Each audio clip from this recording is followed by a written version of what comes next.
ជំរាបសួរអ្នកគ្នាខ្ញុំខែនស៊ីថ្ងៃនេះផងដែរយើងមកបន្តពីរឿង One Piece របស់យើងបន្តទៀតមុននឹងចាប់ផ្ដើមវីដេអូនឹងផងដែរសម្រាប់គ្នាយើងណាដែលមកថ្មីមិនទាន់ជួយចុច Subscribe ឲ្យ Channel Admin ទេសូមគ្នាយើងកុំភ្លេចជួយចុចឲ្យម្នាក់មួយផងបន្តវិភាគមុននៅពេលដែលដុកទ័រវេកផាំងគាត់បាននិយាយអញ្ចឹងហើយស្រាប់តែពួកក្រុមកងមរៀនពួកគេមិនជឿនោះទេចំណែកឯនៅឯទីក្រុងឯនេះវិញពួកគេទាំងអស់គ្នាក៏បានសើចនៅពាក្យសម្ដីរបស់គាត់ហើយបាននិយាយថាគាត់ចេះតែនិយាយឲ្យតែរួចផុតពីមាត់ហើយពួកគេក៏មិនជឿផងដែរចំណែកឯនៅទីក្រុង Water Savannah នេះវិញពួកគេក៏មិនជឿនៅពាក្យសម្ដីដែលដុកទ័រវេកផាំងបានលើកឡើងមកនិយាយផងដែរហើយសាច់រឿងរបស់យើងក៏កាន់មកកាន់កន្លែងគុក Impel Down នេះវិញ Do Flamengo គឺជាអ្នកទោសគាត់បាននិយាយថាព័ត៌មានមួយនេះពិតជាអស្ចារ្យខ្លាំងណាស់ហើយគាត់ក៏បានសួរទៅកាន់ Michelin ដែលជាឆ្មាំគុកដែលនៅទីហ្នឹងហើយបានសួរទៅកាន់គាត់ថាសិនជាកន្លែងមួយហ្នឹងលិចតើគាត់នឹងយកអ្នកទោសទៅឯណាហើយ Michelin គាត់ក៏បានទទួលស្គាល់នៅអំពីការពិតមួយហ្នឹងផងដែរដោយសារតែទឹកការពីម្សិលមិញហ្នឹងវាបានកើនឡើងចំនួន1ម៉ែត្របើសិនជាវាកើនឡើងចំនួន5ម៉ែត្រទៀតច្បាស់ណាស់ថាគុកមួយហ្នឹងនឹងលិចចូលទៅក្នុងទឹកជាមិនខាននោះទេ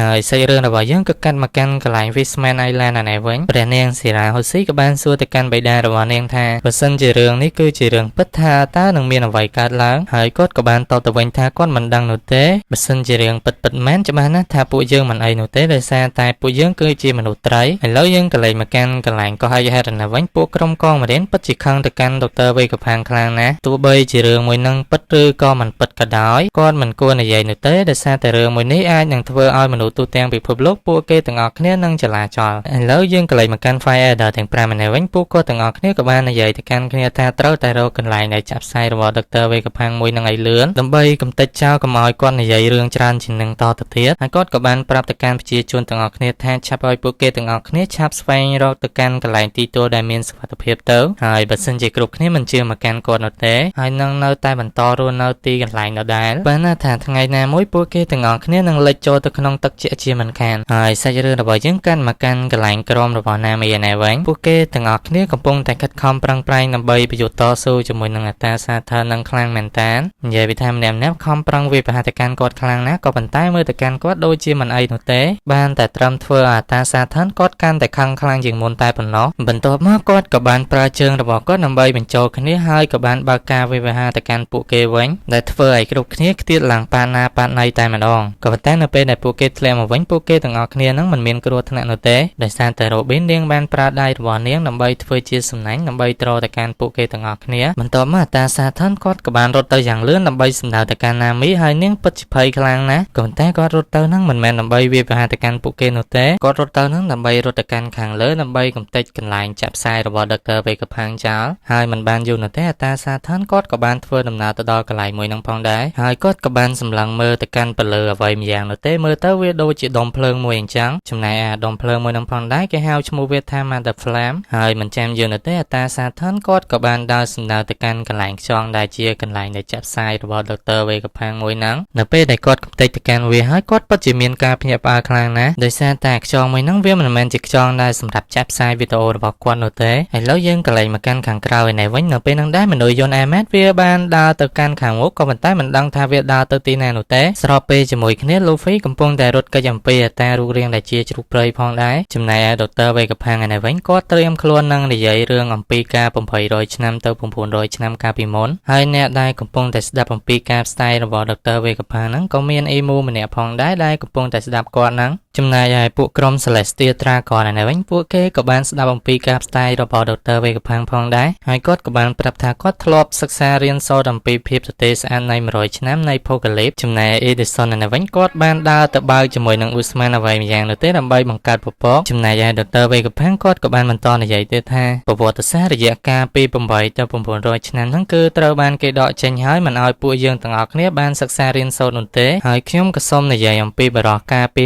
900ឆ្នាំមុនដែលបានកើតនៅក្នុងសម័យទំនើបរបស់យើងនេះផងដែរដែលគាត់មានឈ្មោះថា Joy Boy ហើយរូបរាងកាយរបស់គាត់យឺតដូចជាកស៊ូអញ្ចឹងហើយគាត់ប្រៀបបីបានដូចជាព្រះនីកាអញ្ចឹងផងដែរ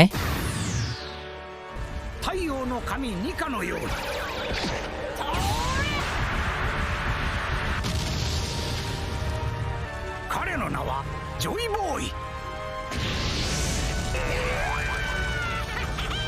ហើយអ្វីដែលសំខាន់ហ្នឹងគឺជាបរិមម្នាក់ហ្នឹងហើយដែលគឺជាចៅសមុទ្រដំបងគេដែលនៅក្នុងពិភព One Piece ហើយគាត់ក៏បានលើកឡើងថាការពី900ឆ្នាំហ្នឹងវិច័យវិទ្យានៅទីហ្នឹងពិតជាអស្ចារ្យខ្លាំងណាស់និយាយរួមទៅវាគឺខ្លាំងជាងនៅពេលបច្ចុប្បន្ននេះទៅទៀតហើយគាត់ក៏បានឆ្ងល់មួយទៀតថាតើដំរីសួរនេសាគឺមានតំណែងតំណងអ្វីជាមួយនឹង Joy Boy ឥឡូវយើងក៏លេចមកកាន់កន្លែងក្រុមរបស់ Nami ឯនេះវិញនៅសុកស្រាប់តែមានពពកមួយបានដោះឡើងនេះគឺជាការល្អដែលពួកគេទាំងអស់គ្នាចុះទៅកាន់ខាងក្រោមដោយមានសុវត្ថិភាពឃើញអញ្ចឹងគ្រប់គ្នាពួកគេទាំងអស់គ្នាពិតជាសប្បាយចិត្តខ្លាំងមែនតើគ្រាន់តែឃើញអញ្ចឹងលេលេតនាងក៏ដឹងថានេះគឺជាថ្វីដៃរបស់ Edison ចំណែក Edison នៅខាងលើឯនេះវិញគាត់សង្ឃឹមថាក្រុមរបស់ Luffy ចុះទៅកាន់សមុទ្រនឹងមានសុវត្ថិភាពហើយនឹងក្រុមរដ្ឋាភិបាលពិភពលោកនឹងមិនអាចចាប់ទៅកាន់ពួកគេបានបន្ទាប់មក Nami ក៏បានតាក់ទងមកកាន់ Jinbe ហើយក៏បានប្រាប់ទៅកាន់គាត់ថាឲ្យឆាប់បញ្ញាប់ឡើងនៅពេលដែលពួកគេទាំងពីរនាក់បានមកដល់ទូកសាននេះពួកគេនឹងចេញដំណើរទៅកាន់សមុទ្រតែម្ដងឥឡូវយើងក៏លេចមកកាន់កន្លែងក្រុមរបស់ Bonnie ដែលកំពុងតែប្រយុទ្ធជាមួយនឹងអត្តារូបរាងជាសេះនេះវិញមិនចាំយូរនោះទេ Sanji គាត់ក៏បានប្រើជើងភ្លើងរបស់គាត់ដើម្បីហក់ទៅទាត់ទៅកាន់អត្តាមួយហ្នឹង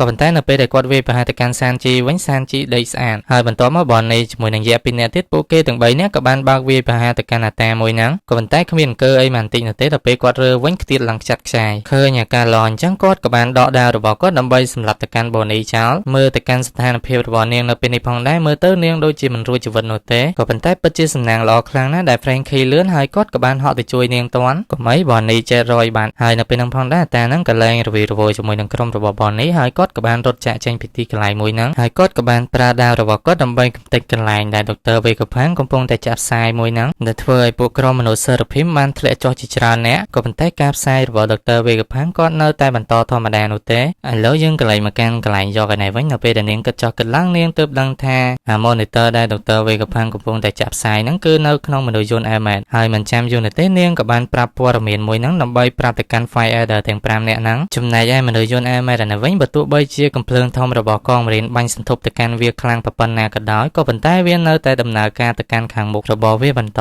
ទៀតចំណែកឯដុកទ័រ Vegapunk គាត់ក៏បានបន្តការនិយាយរបស់គាត់បន្តទៀតឥឡូវយើងក៏លេចមកកាន់កន្លែង Really នេះវិញគាត់បាននិយាយថាហេតុអ្វីបានជាឯងនិយាយច្រើនម្ល៉េះ Vegapunk ហេតុអ្វីបានជាឯងនិយាយច្រើនម្ល៉េះរឿងអានកំបាំងមួយហ្នឹងមិនទុកឲ្យពួកក្រុមក្មេងៗស្វែងយល់អំពីវាខ្លួនឯងនោះទេអញ្ចឹងហើយយ៉ាងម៉េចនឹងពួកគេភ្ញាក់ផ្អើលទៅអូខេអ្នកគ្នាសាច់រឿងរបស់យើងក៏កាត់បញ្ចប់តែត្រឹមប៉ុណ្ណឹងដែរ